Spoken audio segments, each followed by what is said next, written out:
So none of you are with your protractor. So you have to trust me, okay? You have to trust me because that angle over there is 90 degrees. Okay. We can pick another point. Okay. So I can pick a point over here. And this point, I'll call point AB, I'll call our point D. So if we were to do the same, right? If we were to do the same, so I'm going to join point A to point D. And then I'm going to join point D to point B. Okay. This is also going to be 90 degrees. Okay. So now I'm going to join, okay, I'm going to join point C to O.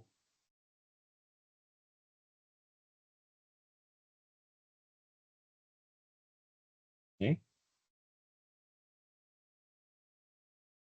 And I'm going to call this angle over here that I drew in green as alpha. This is also alpha. And this angle over here is 2 alpha.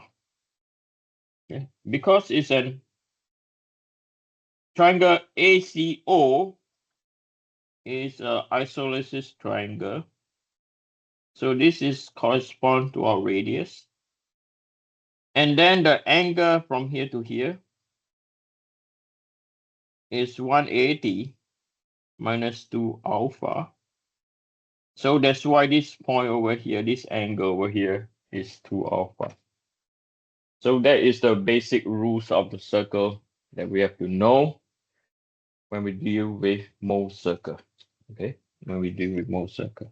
So that's the first thing. Right. So the next thing that I'm going to talk about is the state of stress.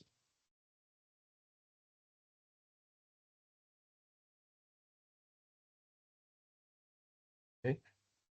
So before we go to state of stress, okay, we are going to look at an element. Okay, we're going to look at an element. So an element in the real life, we have X, Y, and this is Z. Okay. So this is our element.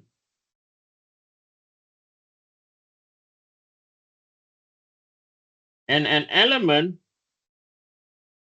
has to look like this. Okay.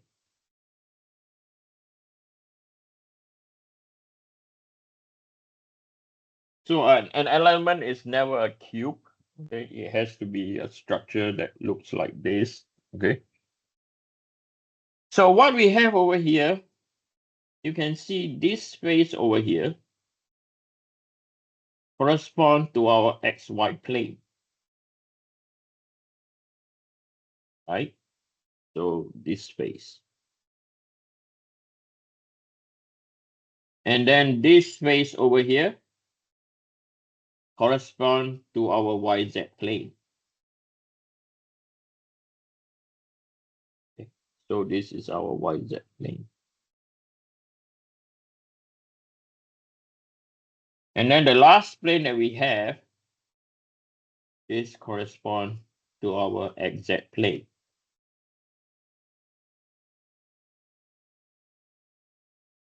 So this is our XZ plane. And for this case, our XY plane is our in plane. Our YZ plane is our out of plane.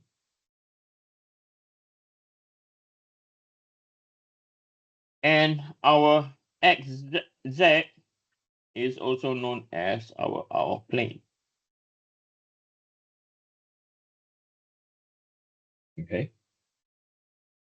So I'm going to draw another orientation.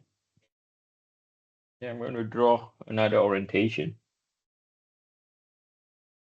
So now this orientation over here. Yeah.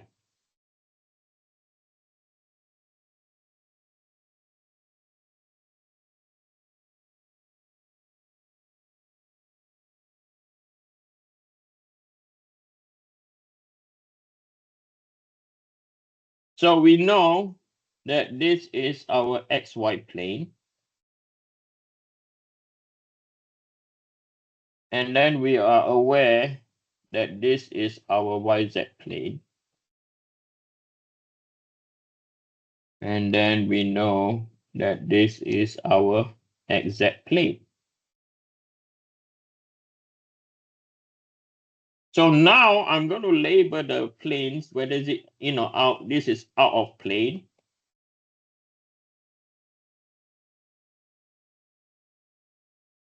This is also out of plane. And now for this case, this is in plane. Okay. So can anyone tell me how to identify what is in plane and what is out of plane? Anyone?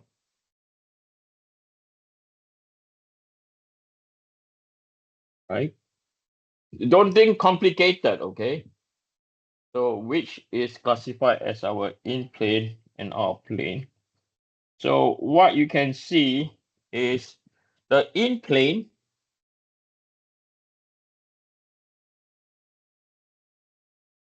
always have the what? Largest cross-sectional area. Okay. And what is in plane and out of plane? This is exactly what it means. Okay. So some of you might wonder, okay, Eugene, well, we see that. The next thing that usually we tend to question ourselves, how is that element, right, related to real life? Okay, how is that element related to real life? So what I'm going to do, I'm going to again stop sharing my screen and turn on my camera again. Okay, so you can see my paper and bear with me, okay? And then what I'm going to do, I'm going to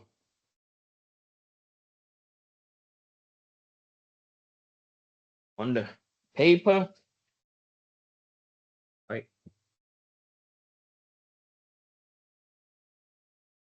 This is X, this is Y, and this is Z, okay?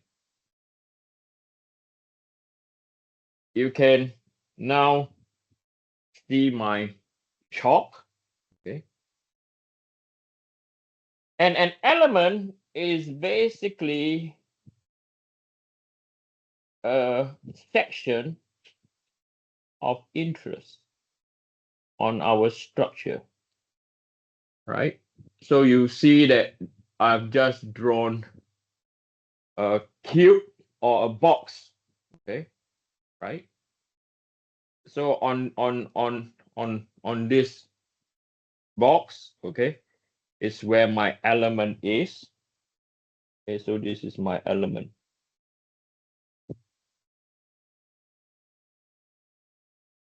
Okay. So on this element, right? If I were to induce a tensile load, if I'm going to pull this, okay, not under torsion, but in tension. So I want you all to see where the fracture will occur if I put it under tension. This is my x-axis, so I'm going to label this as my x,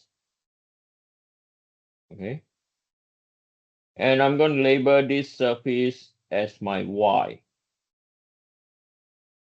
okay. Now this element in practical is you can put strain gauges on it also, okay, so you measure yourself. So when I pull, right, right, so it broke, right, and you see where I put an X, my surface X is where it broke, okay. So what does this actually mean? Okay, what does this actually mean? Okay, so now I'm going to go back to our uh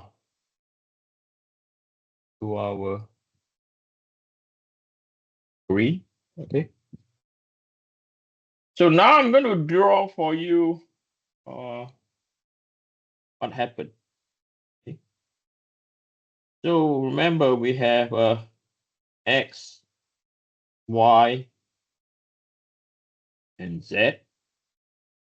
We had a chalk, right?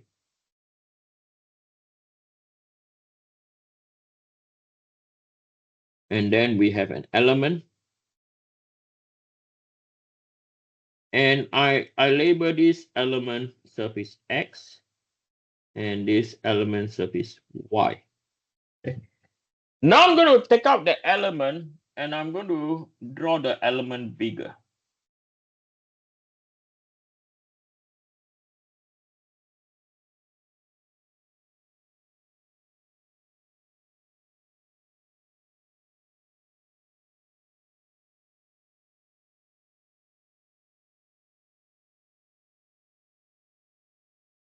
Okay.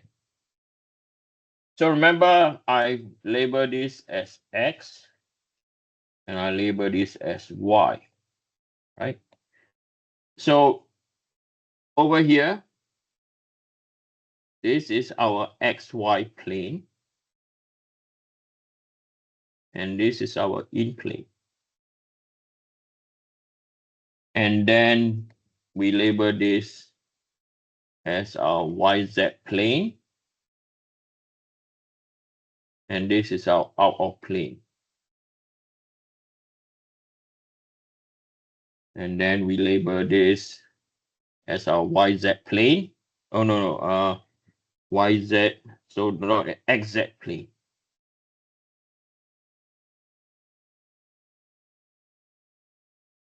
And this is also our out of plane. So where we realize what happened is failure occur on this surface. So this is our fracture surface. And we induce the fracture due to a load in stress X, because remember, I was pulling in the X direction. Okay, I was pulling in. So the face, the XY plane, which is the face of analysis, which are in plane, is not where fracture will occur. Fracture occur in the what? At the out of plane. Okay, so we have to get this thing right first. Okay, what is an element in real world and what does it mean physically? Okay, so the next thing that I'm going to touch on, okay, is where we have two things to consider. Okay, so the difference, so if what is plane stress and plane strain?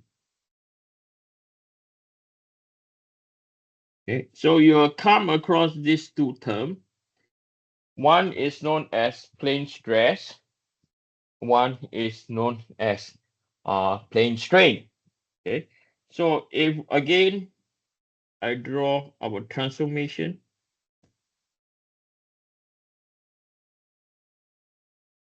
so x, y, and z. Okay, so the first thing I'm going to explain is what do I mean by plane stress.